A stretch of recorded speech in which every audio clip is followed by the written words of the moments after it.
കളിക്കളത്തിലെ പരിക്കുകളെ ഇനി പേടിക്കേണ്ട. എല്ലാവിധ സ്പോർട്സ് ഇഞ്ചുറികൾക്കുമുള്ള സമഗ്ര പരിഹാരം ഇവിടെയുണ്ട്. ABC orthopaedic hospital, near Kairali theatre, Calicut road, Manjeri. മൈസൂരിലെ പാരമ്പര്യ വൈദ്യൻ ഷാബാസ് ഷെരീഫിനെ കൊലപ്പെടുത്തിയ കേസിൽ അന്തിമവാദം പൂർത്തിയായി. മഞ്ചേരി അഡീഷണൽ ജില്ലാ കോടതിയിലായിരുന്നു വാദം കേൾക്കൽ. കേസ് ഈ മാസം 27-ന് വീണ്ടും പരിഗണിക്കും. അടുത്ത മാസം 3-ന് മുൻപ് വിധി പറയാൻ ഹൈക്കോടതി നിർദ്ദേശമുണ്ട്.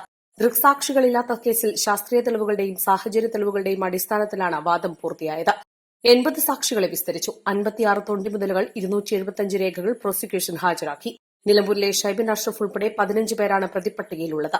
2019 ഓഗസ്റ്റ് 1-നാണ് മൂലക്കുരു ചികിത്സയുടെ രഹസ്യം ചോർത്താൻ ഷാബാസ് ഷെരീഫിനെ മൈസൂരിലെ വീട്ടിൽ നിന്ന് തട്ടിക്കൊണ്ടുവന്ന് മുക്കട്ടയിലെ ഷൈബിന്റെ വീട്ടിൽ താമസിപ്പിച്ചതെന്നും 2020 ഒക്ടോബർ 8-ന് കൊലപ്പെടുത്തി മൃതദേഹം കഷ്ണങ്ങളാക്കി ചാക്കിൽ കെട്ടി ചാലിയാറിൽ ഒഴുക്കിയെന്നുമാണ് കേസ്.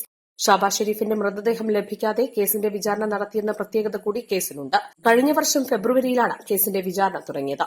East line, Manjeri.